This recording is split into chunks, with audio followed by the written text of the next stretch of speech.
कल आप लोग को हम डील भी कराए इलेक्ट्रिक फ्लक्स का। अब इलेक्ट्रिक फ्लक्स से एसोसिएटेड है आपका गॉस लॉ। क्या एसोसिएट बोलो? Gauss law. एक बहुत ही इंपॉर्टेंट टॉपिक है Gauss law and its application. Gauss law and its application. Application समझ गए? शॉर्ट क्लास कीजिए आज। गॉस लॉ सबसे पहले तो ये एप्लीकेबल है किसी भी क्लोज सरफेस के लिए। अब क्लोज सरफेस 3 डायमेंशनल होना चाहिए। क्या होना चाहिए? 3 डायमेंशनल। बात फॉलो किए? ठीक है। सर्किल नहीं, स्क्वायर नहीं, बल्कि कोई 3 डायमेंशनल क्लोज सरफेस। समझ गए बात को? हाँ। It is applicable to it is applicable to it is applicable to it is applicable to closed surface। ये एप्लीकेबल है क्लोज सरफेस पर। अब क्लोज सरफेस क्या कहता है? मतलब 3 डायमेंशनल होना चाहिए, 3D। बोलो क्लियर है? अब इसका स्टेटमेंट क्या है?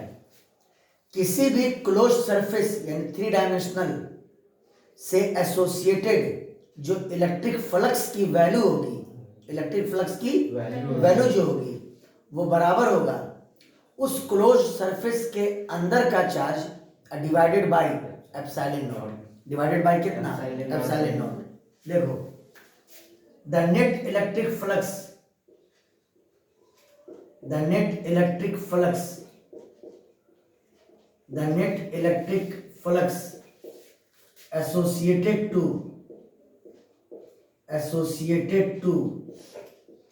a closed surface, associated to a closed surface, closed surface यानी 3D। बोलो क्लियर है? is equal to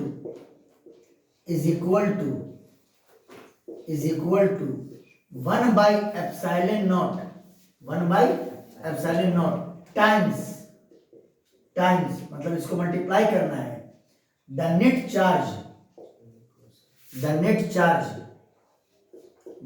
charge inside the closed surface, inside the closed surface, inside the closed surface। बोलो क्लियर है? इसको अगर इक्वेशन में लिखना है तो फाई मतलब नेट इलेक्ट्रिक फ्लक्स थ्रू किससे? क्लोज सरफेस से। थ्रू क्लोज सरफेस ये बराबर सरफेस के अंदर का चार्ज, मतलब वैल्यू लिख रहे हैं। क्या लिख रहे हैं? वैल्यू। क्यू इंटरनल यहां लिखना इंटरनल, मतलब इंटरनल मतलब किसके अंदर? क्लोज सरफेस के अंदर। क्यू इंटरनल मतलब क्लोज सरफेस। ठीक है। और इसको डिवाइड करोगे किससे? एप्सिलॉन नॉट से। किससे डिवाइड करोगे? एप्सिलॉन नॉट से।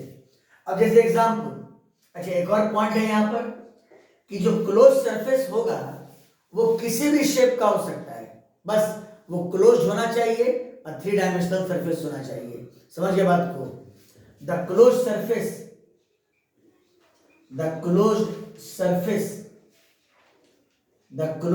Surface can be of any shape. ये किसी भी शेप का हो सकता है। Can be of any shape, ये किसी भी शेप का हो सकता है। समझ में आई बात? जैसे फॉर एग्जांपल मान लो ये कोई 3 डायमेंशनल क्लोज सरफेस है, 3D क्लोज्ड सरफेस। ये 3 डायमेंशनल क्लोज्ड सरफेस है और मान लो कि इसके अंदर यहां पे 2 कूलम का चार्ज है, यहां पे मान लो कि -5 कूलम का चार्ज है और बाहर भी मान लो 6 कूलम का चार्ज है। और क्लियर है? ठीक है। चार्ज अंदर में भी है और चार्ज बाहर में भी है, लेकिन आपको निकालना है कि इस क्लोज सरफेस से कितना इलेक्ट्रिक फ्लक्स एसोसिएटेड है। बात फॉलो किए? तो देखो electric flux electric flux associated to closed surface, associated to closed surface यानी फाई का वैल्यू इस क्लोज सरफेस से, अब इतना लिखना जरूरी नहीं है, ये बराबर सरफेस के अंदर का चार्ज यानी Q इंटरनल डिवाइडेड बाय कितना एप्सिलॉन नॉट बराबर, बोलो अंदर में कितना चार्ज है 2 प्लस माइनस 5, दोनों को जोड़ देना, समझिए बात को, इसको छोड़ देना, समझिए बात को, ये हमेशा अंदर का चार्ज, अब फ्लक्स किस पर क्लोज सरफेस पर, समझिए बात को, अब वैल्यू में ये इंटरनल चार्ज सरफेस के अंदर का चार्ज, तो 2 प्लस माइनस 5 जो भी आए 2 प्लस माइनस 5 कूलम हो गया, और इसका वैल्यू होता है 8.85 इंटू 10 टू द पावर -12, बोलो क्लियर है, तो 2 में से 5 गया 3, अब बटा 8.85 इंटू 10 टू द पावर कितना 12 हो जाएगा, ऊपर गया तो बोलो, और ऐसा यूनिट फ्लक्स का क्या होता है वोल्ट मीटर, यानी इस क्लोज सरफेस से इलेक्ट्रिक फ्लक्स इतना ही एसोसिएटेड होगा, बोलो समझ में आया कि नहीं आया, बोले कोई डाउट नहीं, क्लियर हुआ, यही है मोटा मोटी गॉस लॉ, समझ गए, the electric flux associated to close surface मतलब 3 dimensional is equal to 1 by epsilon not times मतलब multiplied by net charge inside the close surface, 1 by epsilon not into net charge inside the close surface, हाँ 1 by epsilon not times into net charge inside the close surface, बोलो clear है, यही आपका Gauss law, कोई doubt उतारो, ठीक है। अब देखो equation for Gauss law,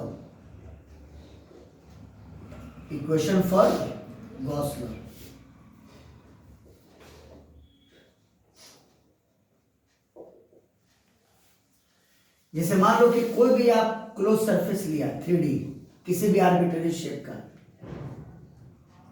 close surface,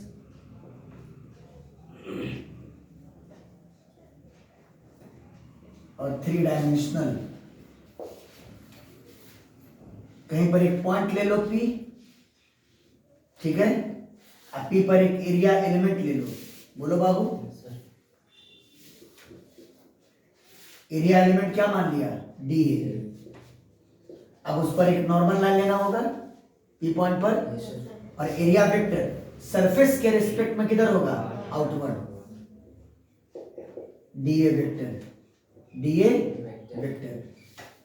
ये परपेंडिकुलर है, अच्छा सरफेस के अंदर चार्ज है Q इंटरनल मान लो, अरे बोलो ना, और सरफेस के बाहर जो चार्ज है Q एक्सटर्नल, यहां पर कुछ पॉइंट बात समझना है, यहां पर एक बात समझना है, सरफेस के अंदर चार्ज कितना है Q इंटरनल, बाहर कितना है Q एक्सटर्नल,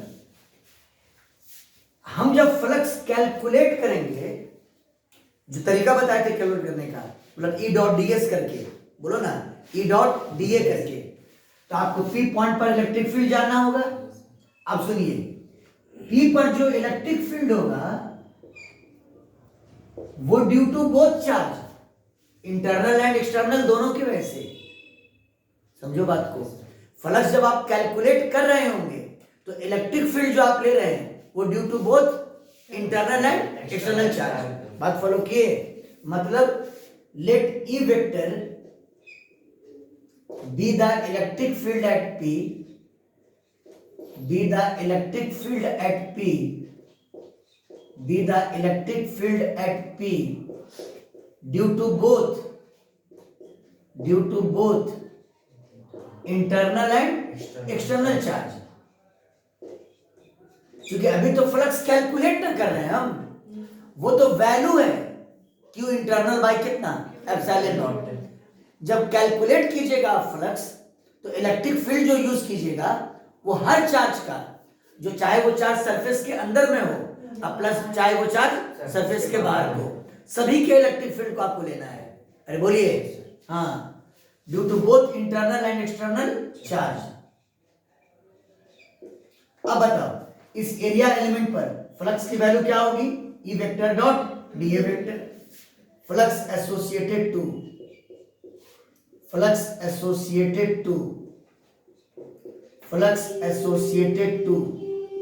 एरिया एलिमेंट यानी डी इज डी फाइव बराबर E vector dot D A vector. ठीक है, अभी सॉल्व नहीं करोगे क्योंकि अब ये इलेक्ट्रिक फील्ड कोई जरूरी नहीं ना है कि इसी के डायरेक्शन में है, वो तो रैंडम कोई भी डायरेक्शन में हो सकता है। कोई स्फेरिकली सिमेट्रिक सरफेस तो लिए नहीं है कि इलेक्ट्रिक फील्ड सेंटर से रेडियल के लॉन्ग होगा और आउटवर्ड होगा। अभी इलेक्ट्रिक फील्ड कोई भी डायरेक्शन में हो सकता है। अब बताओ इस पूरे सरफेस पर नेट फ्लक्स क्या होगा, इसका integral net flux over closed surface यानी फाई ओवर क्लोज्ड सरफेस बराबर integral of E vector dot कितना डी ए वेक्टर। हम बार बार ये कह रहे हैं कि यहां जो इलेक्ट्रिक फील्ड आपने लिया है वो due to both internal and external charge है, ये बात याद रखिएगा। हाँ, यहां जो आपने इलेक्ट्रिक फील्ड लिया है, electric field due to both internal and external charge. बोलो क्लियर है? तो ये तो फ्लक्स हम लोगों ने कैलकुलेट किया, अरे बोलिए ना।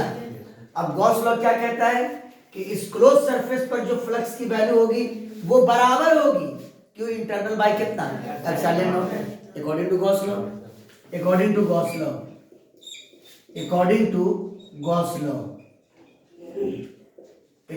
Gauss law flux through close surface ये वैल्यू बता रहा है। ये क्या बता रहा है बोलो, वैल्यू क्या होगी बोलो, क्यू इंटरनल। क्या होगा, क्यू इंटरनल डिवाइडेड बाय कितना एप्सिलॉन नॉट। बोलो क्लियर है? इक्वेशन नंबर कितना, सेकंड। दोनों को इक्वेट कर दो, दोनों को क्या कर दो, इक्वेट। तो फ्रॉम 1 एंड 2 अगर 1 और 2 का यूज करें तो ये बराबर इसके हो जाएगा यानी integral of E vector dot D A vector, है ना। ये हुआ net flux through closed surface. बोलो net flux through closed surface. और ये जो फ्लक्स आप कैलकुलेट कर रहे हैं वो due to both internal and external charge. हाँ, आप निकाल रहे हैं दोनों के वजह से। अरे बोलो ना, आप फ्लक्स जो इसकी बाउंड्री पर निकाल रहे हैं वो इसके वजह से भी और इसके वजह से भी, लेकिन इसका जो वैल्यू आएगा, वैल्यू बोल रहे हैं क्या, वैल्यू वो बराबर क्या होगा बोलो, Q internal bye epsilon not. Value क्या होगा बोलो, Q internal bye epsilon not. दिमाग बात बैठ गया, Q internal bye epsilon not. चलो, कोई डाउट है?